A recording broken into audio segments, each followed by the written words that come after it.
सकती है और उत्सव मनाया जा सकता है, तो साल में एक बैसाखी की प्रतीक्षा क्यों करनी? जब 365 दिन दिवाली हो सकती है और हम दिए जला सकते हैं भीतर के, तो एक दिवाली में इंतजार कर सकते हैं। जब 365 दिन होली हो सकती है, रंग हो सकता है, बाल हो सकता है, उत्सव हो सकता है, हम बैठ करके एक होली की प्रतीक्षा कर रहे हैं।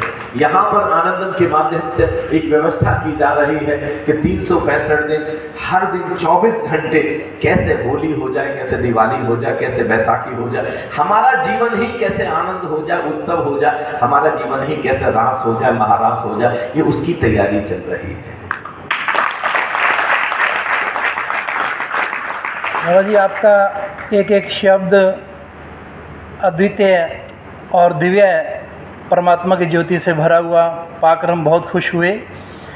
बाबा जी, जैसे स्वामी विवेकानंद जो थे 1893 में, जैसे उनका अमेरिका में जाना और भारत की संस्कृति का परचम पूरी दुनिया में लहराना, ये अपने आप में आज भी अविस्मरणीय हैं। अजपा जाप जिसकी बात आपने हमें समझाई, हमें पुनः स्मरण करवाया बाबा जी, ये हमारे समाज के अंदर एक बहुत बड़े जो नशों की प्रवृत्ति हमारे युवाओं में जाग रही है, उनको हटाने में भी पूरा योगदान होगा जी इसका जितना योगदान है धरती पर किसी चीज़ का योगदान नहीं है जी। श्री गुरु नानक देव जी कहते हैं, सारे नशे जहान के उतर जात पर बात, नाम खुमारी नाम का चढ़ी रहे। देखिए, एक उदाहरण से समझिए। एक छोटा सा बच्चा नदी के किनारे घूमने के लिए जाता है, बड़े रंग बिरंगे से उसको पत्थर वहाँ दिखाई देते हैं और वो बहुत सारे सैकड़ों पत्थर बीन लेता है, अपनी पैंट की दोनों जेबें भर लेता है, अपनी शर्ट की जेबें भर लेता है और हाथ में भी वो पत्थर। और वो जब घर पर आता है, उसके दादाजी कहते हैं कि बेटे ये पत्थर हैं, इनको फेंक दे। लेकिन बच्चे को, आपको पत्थर नजर आ रहे हैं, बच्चे को तो पत्थर नजर नहीं आ रहे हैं। बच्चे को तो लगता है बहुत बड़ी चीज़ है, मैं इससे खेलूंगा। और अगर कोई इसको छीनने की कोशिश करता है तो बच्चा रोता है, बच्चा ऐसे फर्श पर लेट जाता है। लेकिन मैं कहता हूँ कि तभी उसकी माँ बच्चे की आती है और बहुत ही कीमती, बेशकीमती हीरे टेबल पर रख देती है, जवाहरात टेबल पर रख देती है, रतन रख देती है, मणि रख देती है, माणिक रख देती है। अब आप बताइए, बच्चे को कहना पड़ेगा कि कंकड़ पत्थर फेंक दो, बच्चा तुरंत कंकड़ पत्थर निकालेगा और क्या उठा लेगा? हीरे जवाहरात उठा लेगा और अपनी जेब को हीरे जवाहरात रतन माणिक्य से भर लेगा कि नहीं? यस या नो? ऐसे ही हमारा युवा है, उसको ऐसा लगता है कि थोड़ी देर के लिए उसको आनंद मिल जाए, थोड़ी देर के लिए खुशी मिल जाए, तो वो नशे की तरफ उन्मुख होता चला जाता है और नशा करके उसको थोड़ी देर के लिए खुशी मिल जाती है। लेकिन अगर यहाँ पर वो आ जाए इस कार्यक्रम में, जैसे बहुत सारे हम पंजाब में कार्यक्रम करते हैं तो बहुत सारे ऐसे बच्चे आते हैं, कितने परिवार हैं जो कितने धन्यवाद से आनंद के प्रति भर जाते हैं कि मेरे बच्चे का नशा छूट गया।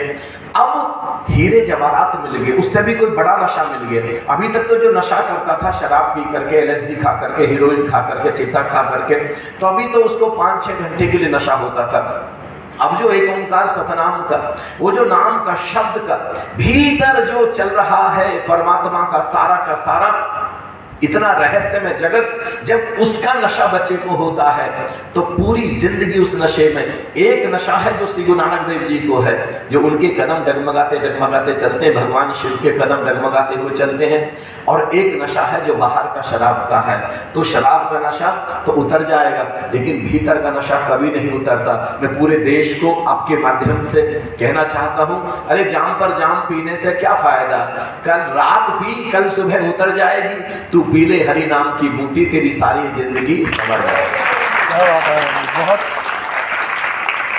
बहुत ही कमाल का मैसेज आज बाबा जी आपके द्वारा हमारे सिरसा डिस्ट्रिक्ट हरियाणा से पूरी देश और दुनिया के अंदर 3M क्रिएटर यूट्यूब चैनल के माध्यम से दिया जा रहा है। ये अपने आप में एक ऐतिहासिक भी है। आपका यहाँ पे पावन सानिध्य है, आपके यहाँ पे पवित्र चरणों की छो इस धरती को, सिरसा की धरती को मिलना अपने आप में बहुत बड़े सौभाग्य की बात है।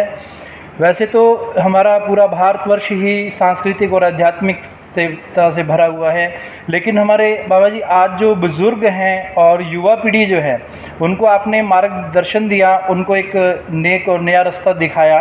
ये अपने आप में यहाँ ही नहीं बल्कि पूरे विदेशों के अंदर देखा जा रहा है यूट्यूब चैनल के माध्यम से, 3M क्रिएटर यूट्यूब चैनल के माध्यम से। और जिस परमानंद की बाबा जी आपने बात की, अपने प्रतिदिन की जो दिनचर्या है उसके अंदर किस तरीके से इसको अपनाया जा सकता है जी? इसको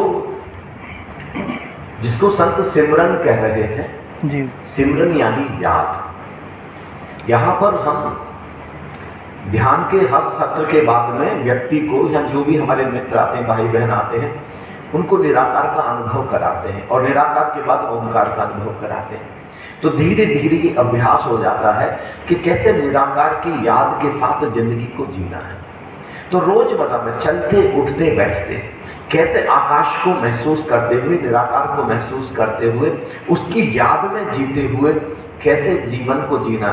और उसकी याद में जब वो जीने लगता है तो उसका पूरा सुबह जगने से लेकर रात सोने तक, आटा गूंथते समय भी वही है, झाड़ू लगाते समय भी वही है, स्नान करते समय भी वही है, भोजन करते समय, बल्कि भोजन करते समय नहीं, भोजन में भी वही है, स्नान में भी वही है, चलने में भी वही है, उठने में भी वही है, राम में भी वही है, रावण में भी वही है, कंस में भी वही है और कृष्ण में भी वही है, श्री गुरु गोविंद सिंह जी में भी वही है और औरंगजेब में भी वही है। फिर सब आप देखें गुरु, अब जैसे हमारे दशमेश हैं श्री गुरु गोविंद सिंह जी, वो औरंगजेब को भी नफरत नहीं करते। जब पत्र लिखते हैं तो पत्र में इतना प्रेम दर्शाते हैं कि हमको हैरानी होती है कि जिस इंसान ने उनके 4 बेटों की जान ले ली, उसको भी इतना प्रेम से भरा पत्र लिखा जा सकता है। और वो केवल तभी संभव है कि जब कोई शख्सियत लगातार निराकार में जीती हो, ओंकार में जीती हो, जो इतने पूरी तरीके से निराकार में स्थित हो गया हो कि उसको सब जगह निराकार ही निराकार, ओंकार ही ओंकार नजर आता हो। और ये कार्यक्रम उसी तरफ लोगों को लेकर के जाता है। बाबा जी, आपके सानिध्य में मुझे पहली बार आपके दर्शन करने का मौका मिला और ये जो शब्द और सोच है ये आप ही के अनुकंपा से, आपके आशीर्वाद से हमें प्राप्त हो रही है। आपसे वार्तालाप करने के लिए बाबा जी आपका बहुत बहुत धन्यवाद। Thank you very much. आपके चैनल का आपका बहुत धन्यवाद। Thank you.